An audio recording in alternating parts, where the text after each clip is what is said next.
So what is going on, guys? I'm Black Ops Amazing. Welcome back to another video on the channel. Today we have a lot of controversy, I guess you could say. There have been a lot of things that have been going around, not only to do with COD, but games as a whole, specifically focusing on voice actors, because I think this is a part of video games that we don't really think about. Us as players, we play the games, we notice the gameplay, but for me, when I'm playing anyway, one thing that I don't really think about is the voice actors or the characters in-game that are talking to us. Yet it's a very important part of most video games, especially the main character that you are playing as. The voice actor is always really important because, well, I can't lie, there are some terrible voice actors out there. So first off, you have to have someone who can do a good job, and also you're connecting with that voice actor because, well, they are that character. And in some cases, voice actors aren't only voice actors, but they're acting as well. They are that person in game. So it's something that's very integral to any video game out there that I think is something we don't think about too often. Some of my favourite video games of all time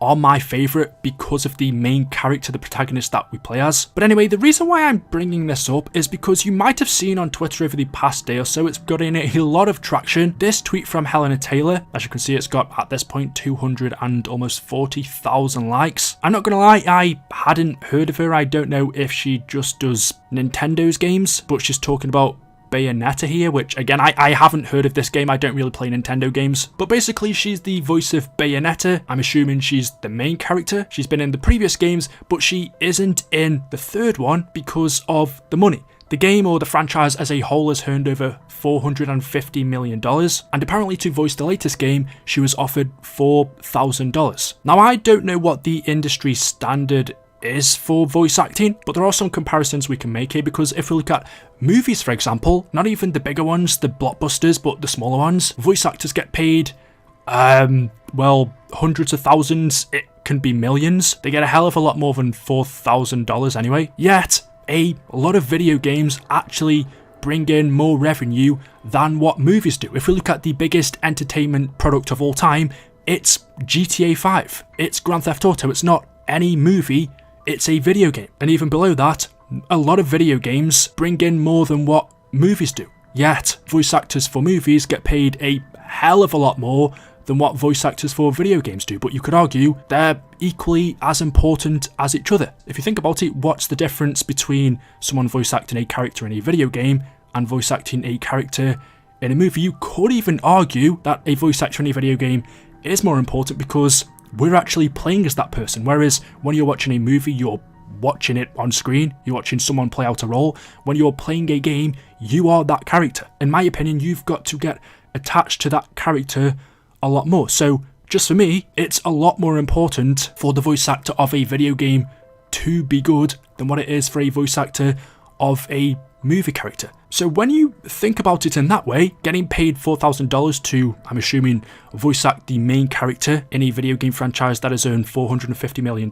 Like I said, if that's the standard, if the standard is like $4,000 or $5,000, because I don't think for video games it is actually that much. Whereas we know the standard for movies can be hundreds of thousands. It is a difficult situation because we do have this woman that's got years and years of experience. She's done the previous game. She's very important to this franchise. 4,000 really isn't that much to voice act a whole game, record thousands of lines. So it is kind of strange. But then, like I said, if 4,000 is what most video game companies pay top of the line voice actors, not even people that just do side characters or stuff like that, then it's a strange one. Maybe it's more of a problem within the industry than just this video game or that company. But then you could also say, should the revenue that a video game bring in affect the pay of what a voice actor should earn? If a game ends up making 1 million and the voice actor gets paid 5,000, and then a different game ends up making 100 million and the voice actor still gets paid 5,000, should the wage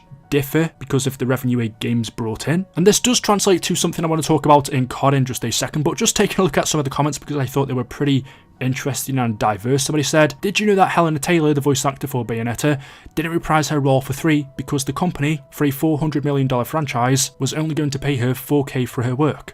Disgusting how voice actors are treated. But then someone else said, so Helena Taylor is a Trumpist anti-medicine turf apparently. While I agree with her notion that voice actors deserve much better pay and treatment from game devs, I'm not going to have a shed of sympathy for her as she actually holds such goalish view. I mean, I have no idea what any of that has to do with this. Why people have to bring politics into something like this, I have no idea what the correlation is between the two.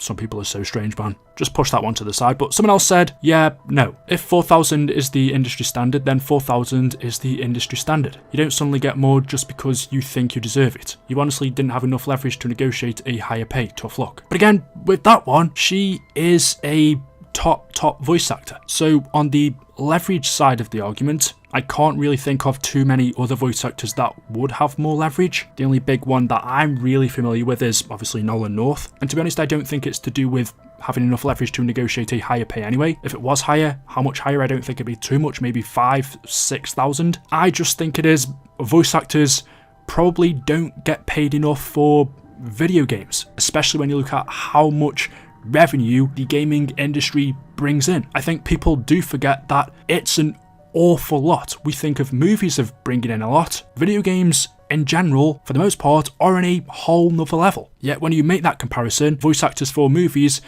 a lot of the time earn a lot more than what voice actors for video games do, when the gaming industry tends to earn a lot more than the movie industry. Obviously, there are exceptions, but the bigger games compared to the bigger blockbuster movies, games bring in more. So you would think perhaps the people working on them, including the voice actors, would get paid more as well, but that isn't the case. And how does this translate to COD then? Well, the voice actor for Ghost in Modern Warfare 2019, he's not voice acting Ghost in Modern Warfare 2, and I think the reason for that is because he was dropped, and I saw an article for this on Charlie Intel where they allegedly said that Activision cut ties with him because of sexist comments, so apparently that's why he's not working on Modern Warfare 2. But he replied to Helena's tweet and said, "Every gamer and artist should watch this thread. I stand with Helena and all actors who perform voiceovers, getting paid a pittance to bring life a video game character that generates hundreds of millions. I got paid roughly 6.5 thousand for COD, then they tried to destroy my life career."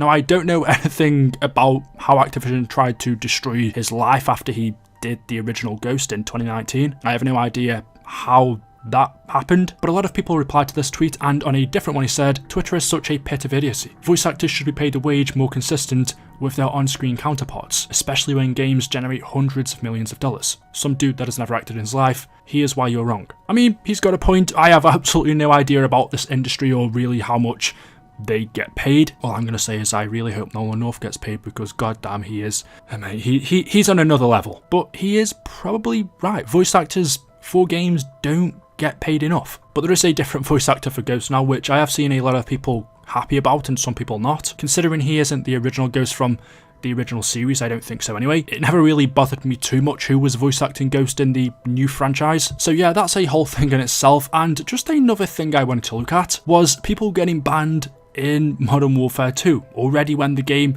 hasn't come out yet. Activision basically said that players whose games crashed during the Modern Warfare 2 beta and then were banned were not banned on accident. The game crashing cannot cause a player to be banned. So pretty much this is Activision admitting that anyone who was banned during the Modern Warfare 2 beta, because the game crashing doesn't cause players to get banned. So Activision are basically saying that anyone complaining that their game crashing during the beta caused them to be banned has to be lying, because apparently that can't happen. You can't get banned because of that. So there must be another reason. What I'm going to say is I've never been banned in the history of COD, and hopefully it doesn't start now. To be honest, you can ban me from the multiplayer. I don't really care. Anyway, there we go. Let me know your thoughts in the comment section below of all of the information I have told you today. Make sure you are subscribed to stay up to date with the latest videos on the channel. Thank you all for watching, and I will see you in the next video. Until then, goodbye.